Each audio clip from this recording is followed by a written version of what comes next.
সিংহরাশি সিংহলগ্ন লিও সাইনের জাতক জাতিকাদের স্যাটার্ন ডাইরেক্ট হওয়ার কারণে অর্থাৎ শনি মার্গী হওয়ার ফলস্বরূপ আগত 7 থেকে 8টি মাস অর্থাৎ 2026 সালের 27শে জুলাই পর্যন্ত সময় আপনাদের ক্ষেত্রে ঠিক কেমন অতিবাহিত হবে আলোচনাটি অত্যন্ত গুরুত্বপূর্ণ হতে চলেছে। তার কারণ প্রথমত শনির ঢাইয়া কিন্তু আপনাদের চলছে, আর শনি মহারাজ এই গোচরকালীনে তিনবার নক্ষত্র তিনি গোচর করবেন।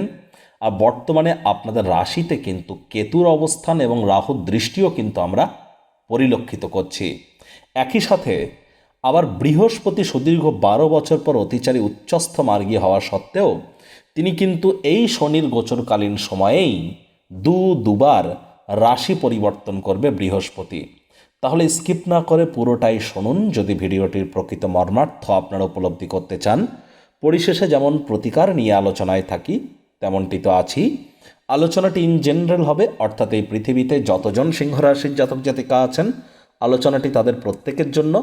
আপনি চাইলে আপনার ব্যক্তিগত গণনা এনি টাইম আমাদের দ্বারাই করাতেই পারেন। এর জন্য স্ক্রিনে আমরা নাম্বার দিয়ে থাকি। শনিবার রবিবার অফিসে এসে ফেস টু ফেস সাক্ষাৎ করতে পারেন, অথবা by phone any time consultancy আপনারা নিতেই পারেন। তো চলুন কথা না বাড়িয়ে আলোচনায় প্রবেশ করা যাক। সিংহরাশি সিংহলগ্ন লিও সাইনের জাতক জাতিকারা কালপুরুষের রাশিচক্র অনুযায়ী পঞ্চমতম রাশির আন্ডারে আপনারা পড়েন। আপনাদের রাশির মালিককে সূর্য। আর স্ক্রিনে আপনারা যে চার্টটি দেখতে পাচ্ছেন এটি সিংহ রাশির জাতক জাতিকাদের 2025 সালের 28শে নভেম্বরের পর থেকে গ্রহগত গোচরের ছক ঠিক এমনটি দেখাবে। ফার্স্ট হাউস যেখানে 5 লেখা আছে, কেতু বসে আছে, গুলিয়ে ফেলবেন না, এটি আপনাদের ফার্স্ট হাউস। কেতু শুক্রের নক্ষত্র পূর্ব ফাল্গুনী নক্ষত্রে গোচর করছে, আর কেতু এখানেই থাকবে 2026 সালের 31শে অক্টোবর পর্যন্ত। রাহু নিজের নক্ষত্র শতবিশা নক্ষত্রে গোচর করছে। রাহুও 31শে অক্টোবর পর্যন্ত আপনাদের সপ্তম ভাব যেখানে 11 লেখা আছে এখানেই গোচর করবে আপনাদের পার্টনারশিপের হাউসে। শনি মহারাজ আপনাদের অষ্টমে গোচর করছেন যেখানে 12 লেখা আছে। তিনি বৃহস্পতির নক্ষত্র পূর্ব ভাদ্রপদ নক্ষত্রে গোচর করছেন। 20শে জানুয়ারি 2026 নিজের নক্ষত্র উত্তর ভাদ্রপদ নক্ষত্রে গোচর করে তিনি পাওয়ারফুল হবেন। 17ই মে তিনি বুধের নক্ষত্র রেবতী নক্ষত্রেও কিন্তু গোচর করতে চলেছেন। এতদিন শনি বক্রী ছিলেন, এবার তিনি মার্গী হয়েছেন। শনির ঢাইয়া কিন্তু আপনাদের চলছে, আর পুরো 2026 সাল জুড়েও কিন্তু ঢাইয়া চলবে।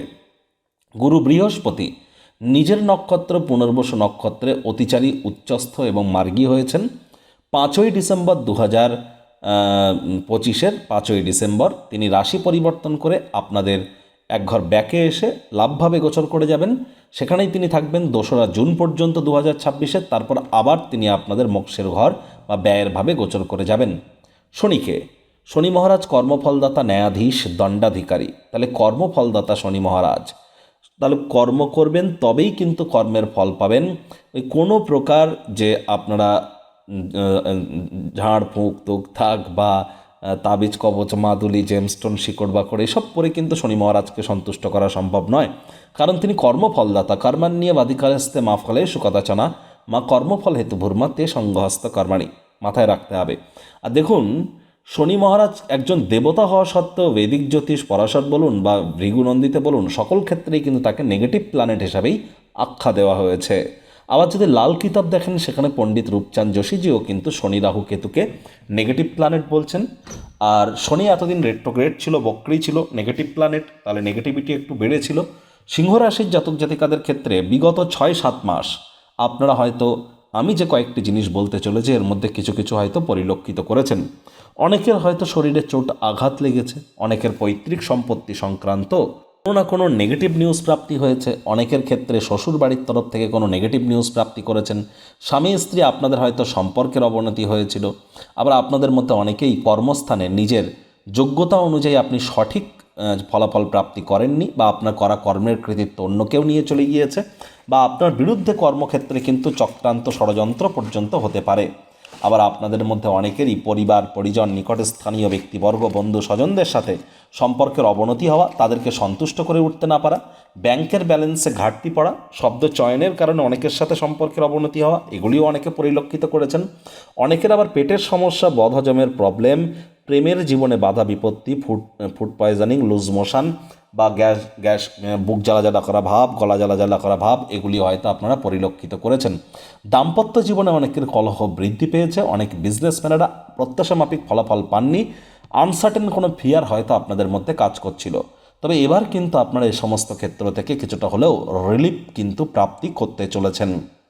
প্রথমত, শনি মহারাজ মার্গী হওয়ার কারণে আপনাদের মধ্যে যারা যোগ্য আছেন বা যোগ্যা আছেন তাদের ক্ষেত্রে কিন্তু আমরা প্রথমেই যেটি পরিলক্ষিত করব যে পৈতৃক সম্পত্তি সংক্রান্ত কোনো প্রকার জটলা থেকে থাকলে সেখানে আপনারা রিলিফ প্রাপ্তি করতে চলেছেন। শ্বশুরবাড়ির তরফ থেকে খুব একটা নেগেটিভ নিউজ আপনারা পাবেন এমনটি কিন্তু নয়। তবে এখনও কিন্তু আপনাদেরকে বলবো যে হ্যাঁ, স্বামী স্ত্রী শ্বশুর শাশুড়ি এদের সাথে যতটা সম্ভব হৃদ্যতাপূর্ণ সম্পর্ক বজায় রাখা যায়, শব্দ চয়নের দিকে একটু নজর রাখা যায়। লং ডিস্টেন্স জার্নি, দূরবর্তী যাত্রা ভ্রমণকে এখনও অ্যাভয়েড করাটাই আপনাদের ক্ষেত্রে বেটার। তবে যারা অকাল্ট ফিল্ড, জ্যোতিষ চর্চা, গবেষণামূলক পড়াশুনো, পিএইচডি লেভেলের পড়াশুনো, বিদেশি ভাষা শিক্ষার চেষ্টা করছেন বা আর&ডি সেক্টর, রিসার্চ অ্যান্ড ডেভেলপমেন্টের জগতে আছেন তাদের জন্য সময় সুযোগ বেটার পরিগণিত হবে। শনির কিন্তু তৃতীয় দৃষ্টি আপনাদের এখনও কিন্তু থাকছে কোথায়? আপনাদের কর্মস্থানে। শনি মহারাজ যে গৃহে অবস্থান করেন সেই গৃহে তো তিনি মজবুতি প্রদান করেন, তবে যে যে গৃহে তিনি দৃষ্টি অর্পণ করেন সেখানে তিনি নেগেটিভিটি বর্ষণ করেন। ইন জেনারেল ব্যতিক্রমও আছে। শনি মহারাজের তৃতীয় দৃষ্টি যেহেতু আপনাদের কর্মস্থানে থাকবে, একটি কথা তো মাথায় রাখতে হবে যে আপনাদের বিশেষ করে ডিসেম্বর মাসের পর থেকে আপনাদের যে কর্মক্ষেত্রে কিন্তু চঞ্চলতা বাড়াতে হবে এবং কর্মক্ষেত্রে চোখ কান খোলা রেখে কাজ করতে হবে। হার্ডওয়ার্ক, কঠোর কায়িক পরিশ্রমের কোনো বিকল্প নেই। শনি মহারাজ হার্ডওয়ার্ক খুব পছন্দ করেন। তাহলে একটু অফিসের টাইমের আগে অফিসে যাওয়া, অফিসের টাইম ক্লোজ হয়ে যাওয়ার পর একটু দেরিতে বার হওয়া, এগুলো যদি আপনি মেনটেন করতে পারেন, একটু হার্ডওয়ার্ক যদি করতে পারেন, তাহলে অবশ্যই শনি মহারাজের কৃপা আপনাদের উপরে কর্মক্ষেত্রে বর্ষিত হবে। শনি মহারাজের পূর্ণ দৃষ্টি কিন্তু এখনও আপনাদের পরিবার, বাণী, অর্থের ভাবে থাকবে। তাহলে একটি জিনিস কিন্তু আমি বলবো যে দেখুন, পরিবার, বাণী, অর্থ এই কয়েকটি ব্যাপারে আপনাদেরকে এখনও সাবধান থাকতে হবে। পরিবার পরিজনদের উপর জোর করে নিজের মতামতকে যেন জাহির করতে যাবেন না। মানি ম্যানেজমেন্ট সম্পর্কে ইমিডিয়েট আপনারা জ্ঞান বৃদ্ধি করবার চেষ্টা করুন। আর কোথায় কি কথা বলছেন, কেন বলছেন, কী জন্য বলছেন, কখন বলছেন, কিভাবে বলছেন, ভাবনা চিন্তা করে বলুন না। আর এখানে দেখুন, রাহুকে বলা হয়েছে শনিবৎ রাহু। রাহু সর্বদাই শনির ন্যায় আচরণ করে। শনি মার্গী হয়েছে, রাহু নিজের মাস্টারের ঘরেই বসে আছেন। দেখুন, অ্যাজ সাচ হিউজ কোনো প্রবলেম তো নেই। তবে প্রেমিক প্রেমিকা যুগল বা স্বামী স্ত্রী আপনাদের একে অপরের সম্পর্কের প্রতি আস্থা, ভরসা, বিশ্বাস এগুলি দীর্ঘদিন ধরে পরীক্ষিত হচ্ছে। চেষ্টা করুন এখানে যতটা সম্মান প্রদান করা যায়। আদালত কোর্টে যদি কোনো কেস পেন্ডিং থেকে থাকে, কোর্ট বা আদালতের বাইরে মামলার নিষ্পত্তি করে নেওয়ার চেষ্টা আপনাদের করা উচিত। আর এ সময় পার্টনারশিপে ক্রিয়াকলাপ করা থেকে বিরত থাকুন। অবিবাহিত যারা আছেন যদি বিবাহ করতে চান করে ফেলুন। অ্যাজ সাচ হিউজ কোনো প্রবলেম কিন্তু আমরা পরিলক্ষিত করছি না। বিশেষ করে 5ই ডিসেম্বর থেকে 2রা জুনের মধ্যে আপনাদের অবিবাহিতদের বিবাহের যোগও থাকবে। শনি মহারাজের অন্তিম দৃষ্টি আপনাদের ত্রিকোণ ভাব 5th হাউসে থাকবে। তবে 5ই ডিসেম্বরের পর থেকে 2রা জুন পর্যন্ত গুরু বৃহস্পতি আপনাদের ত্রিকোণপতি নিজের ঘরকে লাভভাবে বসে পূর্ণ দৃষ্টি দিয়ে দেখবেন। তাহলে 5ই ডিসেম্বরের পর থেকে লক্ষ্য করবেন আপনাদের আয় ইনকাম বৃদ্ধি পাওয়ার যোগ, লাক্সারি কোনো আইটেম ক্রয় করার যোগ, কনফিডেন্স লেভেল গেইন করা, প্রেমের জীবনে বাধা বিপত্তি কিছুটা হলেও রিলিফ পাওয়া। এ সময় আপনাদের মধ্যে অনেকের ক্ষেত্রেই কিন্তু পেটের সমস্যা, বদহজমের প্রবলেম থেকে আপনারা কিছুটা হলেও রিলিফ প্রাপ্তি করতে পারেন। যে সমস্ত দম্পতি সন্ততি গর্ভধারণের প্ল্যানিং করছিলেন, বাধা বিপত্তি পাচ্ছিলেন, তাদের জন্য এবার পথ স্মুথ হতে চলেছে। আপনাদের মধ্যে এখানে কিন্তু অবশ্যই আমি বলবো যে দেখুন, যারা ট্রেডিং করেন বা শেয়ার মার্কেট হোক, ক্রিপ্টো হোক, কমোডিটি হোক, কারেন্সি মার্কেট হোক, চেষ্টা করুন যতটা সম্ভব প্রিকশন নিয়ে চলা যায়, সেটাই কিন্তু আপনাদের ক্ষেত্রে এ সময় বেটার পরিগণিত হবে। আর ছোটোখাটো রোগশোক দেখা দিলে ইমিডিয়েট চিকিৎসকের পরামর্শ নিন। নিজে থেকে মেডিসিন যেন কিনে খেতে যাবেন না, মেডিসিনের উপরে নির্ভরশীলতা বেড়ে যেতে পারে। 20শে জানুয়ারির পর শনি যখন উত্তর ভাদ্রপদ নক্ষত্রে গোচর করে যাবে তখন কিন্তু তিনি আরও পাওয়ারফুল হবেন। এ সময় আপনাদের আরও হার্ডওয়ার্ক করতে হবে। প্রতিকার স্বরূপ আলোচনা করতে গিয়ে আপনাদের বলবো, স্ক্রিনে আপনারা দেখতে পাচ্ছেন শনি মহারাজের বীজ মন্ত্র ওম প্রাং প্রিং প্রং স শনিশ্চরায় নমঃ।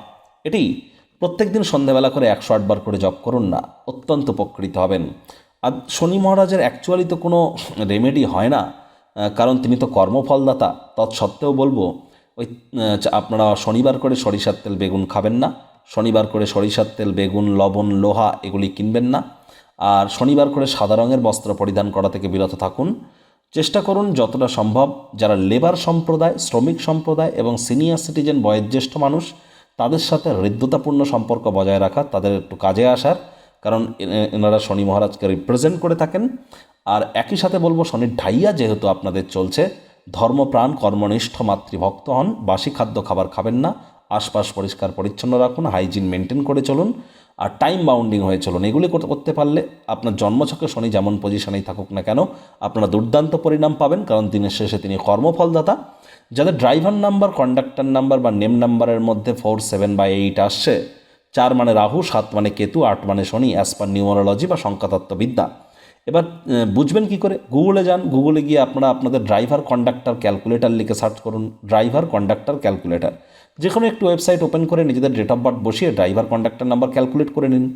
তারপর নেম নিউমারোলজি ক্যালকুলেটর লিখে সার্চ করুন, নেম নিউমারোলজি ক্যালকুলেটর। আপনার ফুল নামটাকে একবার ক্যালকুলেট করে দেখে নিন, সেটি 4, 7, 8-এর আন্ডারে আসছে না তো? তাহলে ইমিডিয়েট জ্যোতিষতাত্ত্বিক পরামর্শ কিন্তু আপনাদেরকে গ্রহণ করতে হবে। তো বন্ধুরা, প্রতিবেদনটি আপনাদের ঠিক কেমন লাগলো, আপনাদের সুচিন্তিত মতামত আশা করি আপনারা নিচের কমেন্ট বক্সে লিখে জানাবেন। ভালো লাগলে একটি লাইক করতে ভুলবেন না। এই আশা রেখে আমি আমার বাণীকে এখানেই বিরাম প্রদান করছি।